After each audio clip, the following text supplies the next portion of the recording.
Hi guys, good morning. I'm just from washing my hands. So today I'm going to be teaching you how to make coconut fish stew. Now, I was in a Swahili land a few days ago, and one of the things that I saw and ate a lot was this coconut fish.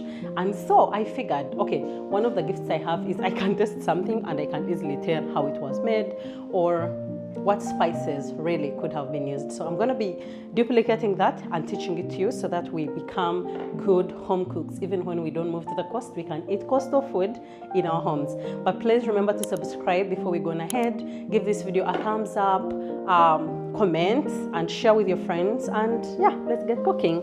So what we have here is tilapia fish. We have these in common because we don't have an ocean, but we have a lake. So Lake Victoria produces a lot of these, and in Kampala we get quite a good supply of fresh fish. So I get this from my guy in the market, and it's what we're going to be using. So in other places you'd easily find it deep fried. I don't like mine being deep fried by the guys who sell fish because yeah, the oil is old. I don't trust the hygiene, but this is easily done. So I'm going to be doing mine in the oven because I'm not going to deep fry it, and I don't have the patience to deep fry fish right now because you and I are rushing in it. So you can deep fry yours or you can buy it deep fried, whatever case it may be. You can even use fresh one, I mean. So we're just going to score it, a few cuts on it so that the marinade and the flavors and the coconut cream or milk can easily go through. And when the heat goes through these cores, it kind of gives it a crunchy texture. So this is what we are looking for. These cores here are going to absorb the marinade and the seasonings, and we are going to do this on both sides. So you can put as few or as many depending on how crunchy or crispy you want your fish to get. So this is it, really washed properly, so you need to make sure of that. And then I am just going to go on ahead and drizzle some oil around this fish before seasoning it. I'm not going to use a lot of seasoning or seasonings. I'm just going to do salt and pepper, that's all. So we're just going to go on with our salt and pepper. This is pink salt. You can use sea salt depending on what you want. So I'm just going to go on ahead and season this lightly, making sure to rub the salt into the squares that you just made in your fish so that everything and everywhere is well seasoned. Plus, it's going to end up in a sauce, a heavily spiced sauce, so you don't want to overdo it either. So I have other fish recipes on my page on this channel. Please make sure to check them out so that you can see how you can make other different fish, like the dry fish in nuts on the pan, the coconut curry, the fish curry, the creamy fish. There are so many, quite many. If you scroll down, you're going to be amazed at how much we've been able to do in the past few years. And yeah, I can't wait to hear your testimonials when you become great cooks at home, because that is my goal. So this process is done, and we are going to grab our lined baking tray. I chose this one because it has a rack, so these sharp ones tend to lift the fish above the ground so the air can easily go around the fish, the hot air, and then it becomes crispy on both sides without sticking at the bottom. I also put parchment paper on mine because I don't want the juices of the fish to really like pile up at the bottom of the pan. So this is how it's looking on the baking pan, and this also is going to keep it straight, yeah. And then I'm just going to go in the oven, 220 degrees for about 20 minutes, turning midway to get it crispy on both sides. And then meanwhile, while it's doing that, we're going to be working on the curry sauce. So let's go. Our oven has preheated at 220 degrees Celsius. We're going to put in our fish. We are roasting it or grilling it at that high temperature because I want it to get as crispy as it can get in the shortest time possible. And yeah, so let's start cooking the rest of the sauce. So the vegetables we're going to be using are not so complicated, and then we'll also be using some canned products, of course, as we're going to see when we get cooking. So we have some garlic and ginger, which we are going to crush together to make a paste, and then we have some red bell pepper. The green ones would be better. And then I have some tomatoes, a red onion, and coriander or dhania. So that's all. Let's just chop them up and get ready to go on the pan. We are going to start with the tomatoes because they have the mildest flavor.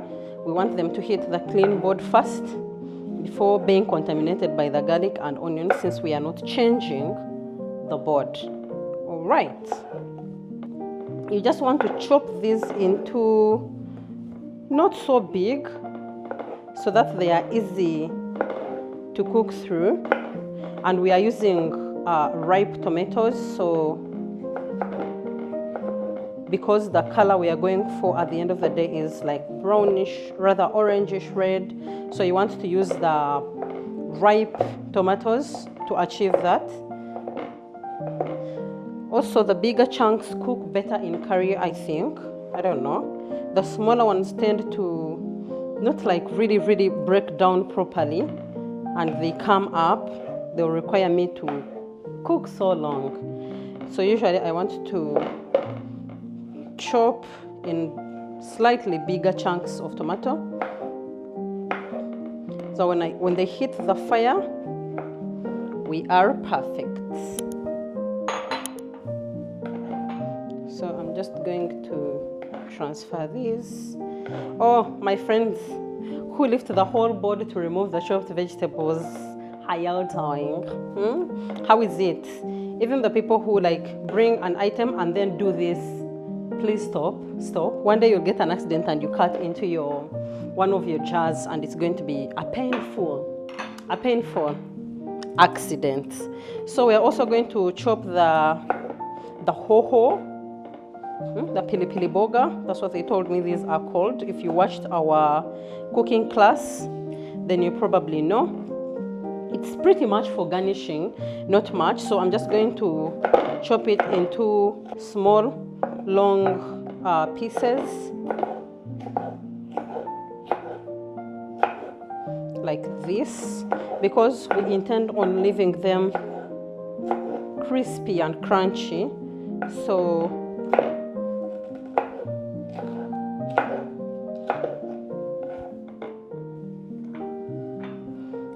those go in there, and then we're going to go in with the red onion. One time I saw a joke that said it was about politics, and someone was saying, oh, so and so thought if they wear glasses and cut onions, they will not enter. I'm also that person now, wearing glasses and chopping the onion from the place where the tears come from. So I want to remove the juices of the tomatoes, since these are two different items. And then I'm just going to chop this up. Let me just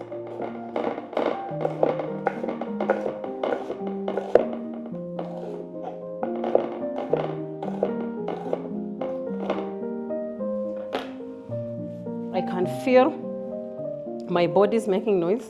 So if I put on this towel, chances are very high it will not. You let me know if you still hear it. Apart from the knife. I'm not a genius. I just didn't think about it in the beginning. But yeah, if you're watching up to this time, please subscribe. The reason I'm chopping them in chunks is because if onions are chopped small, they burn really fast. And since we are going to make a curry, they hit the oil first and they cook for slightly longer. So if they are big, the flavor is even retained and they cook much better. They don't burn, and then they create that thickness in a curry. Yeah, the secret in curries is not cornstarch, it is onions. So that's why I'm cutting them in these big chunks. So we are going to do this garlic. This is the local garlic, so it doesn't require me to like smash it because it easily peels. It's not the other GMO one. because that one really requires you to smash it down. But if I was going to use this to cook, like say for example chop it right now, I would bang it. But for now I want to press it in the garlic presser, and if I smash it, the texture is not just going to support my vision. So we are going to be using 3 cloves, and then we are going to use about this much ginger. Ginger. How do you pronounce ginger or ginger? Let me know in the comment section. Also, tell me where you're watching from. I would love to really know where some of you guys are from, because I love and appreciate your support, and it would mean a lot also knowing where you come from. So this is our garlic crusher. I'm just going to throw in 2 cloves and then crush it into this container.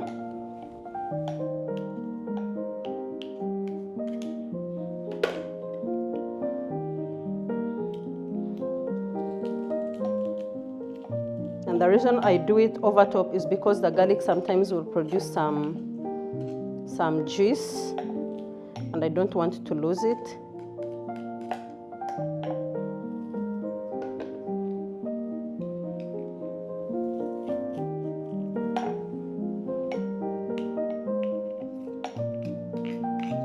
I'll use one of my finer graters. It's a cheese grater, but of course, who will know? How will they know that I didn't use it on cheese? I'm just going to grate some garlic in here finely.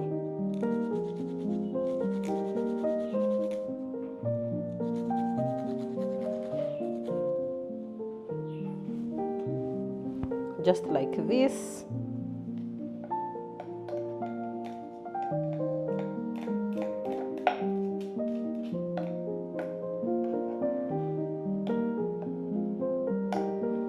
And there we have it. So this also goes on the side.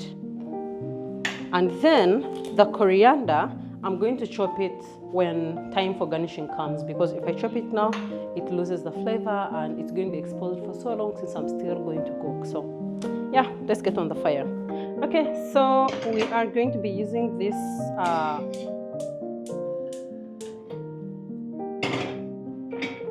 pan.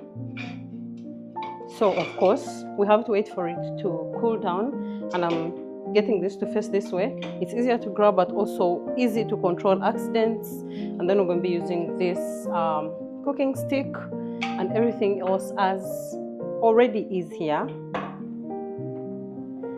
This pan was already dry, so I'm just going to go on ahead and add my cooking oil, making sure to cover the base of the pan and let it cook away. I'm using some cumin seeds.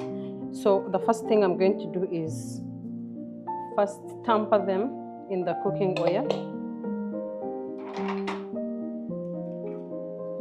to elevate that flavor and bring them to life. So I'm going to first fry them in here before going in with my onions. When it's no longer bubbling, we are going to go in with our onions.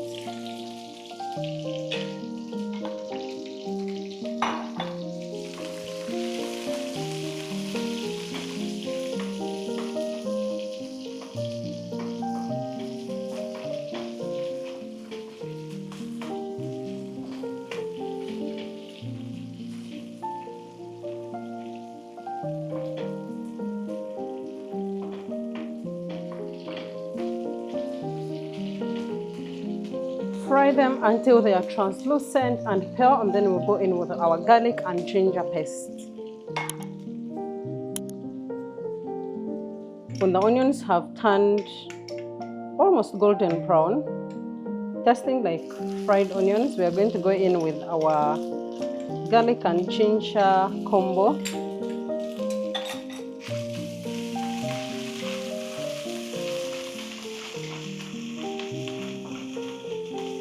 Toss this around until it's fragrant.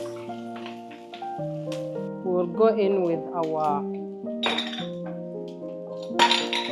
spices. So we have curry powder, of course. Curry powder is a mixture of so many other spices. So if you're using it, you don't need a lot. But of course, it's me. I'm just going to add in a little bit of turmeric and some paprika.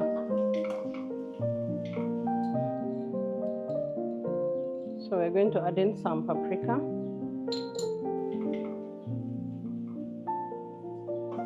This smells so amazing. And now we go in with our tomatoes.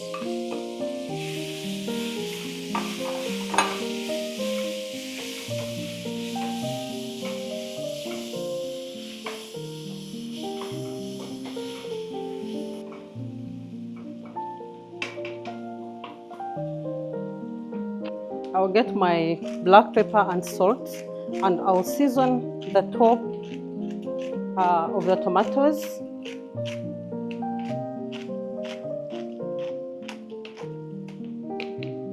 And then cover them to help them disintegrate and become juicy before adding in anything. In the meanwhile, let me check on my fish. If it's ready, I remove it. If it's not, I turn it. So this is how, oh, they look so gorgeous, how our tomatoes look like. And we're just going to go in and spread them around,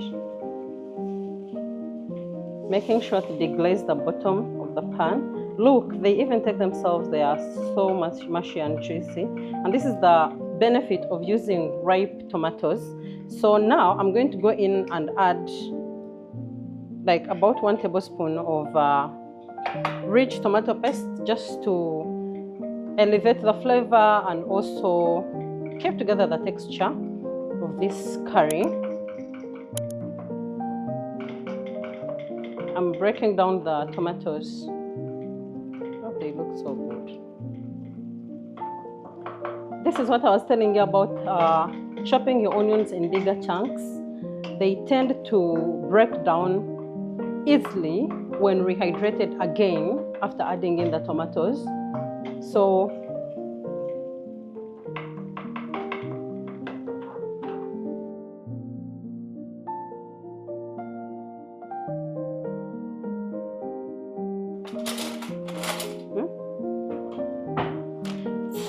there is this hot chili powder that I got from Zanzibar. So it's what I'm going to be using to bring some heat into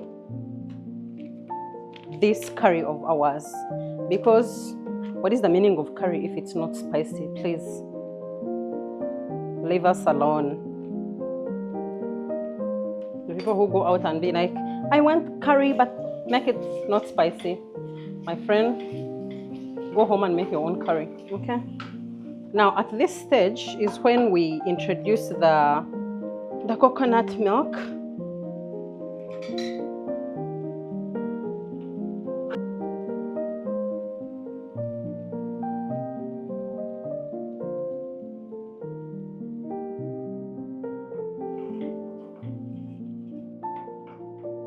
Look at this, how gorgeous. So I need to test this. Let's see if I need to add salt. A little bit.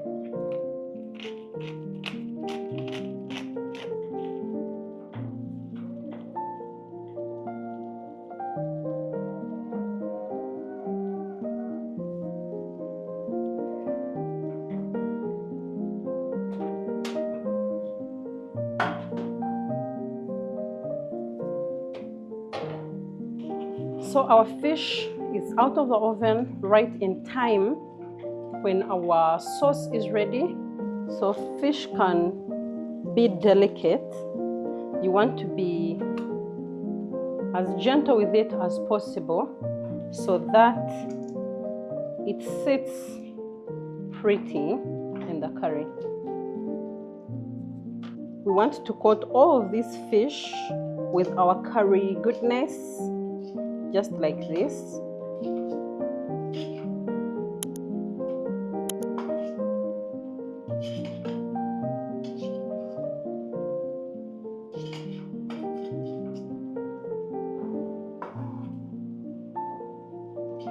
even the inside.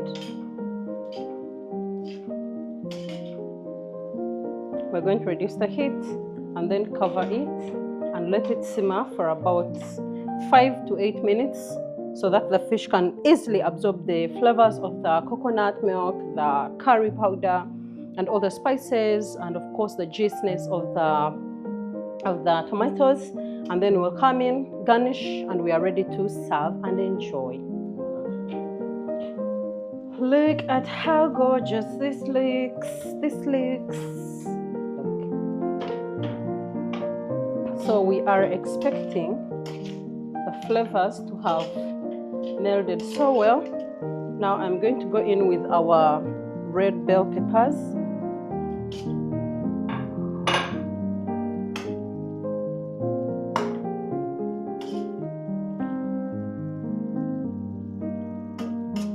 Our red hohos, and then we will garnish with our coriander, lots of it. And just like that, you are ready to serve with whatever side you choose. I'm choosing ugali, so stick around and we make some ugali, and then I'll show you the final product. I wonder if there's going to be a day when someone who cooked the food says it doesn't taste great. I feel like even if I tell you it tastes great, I'm not doing it justice because it tastes amazing. Oh my god. I think the secret is in letting it like cook for a while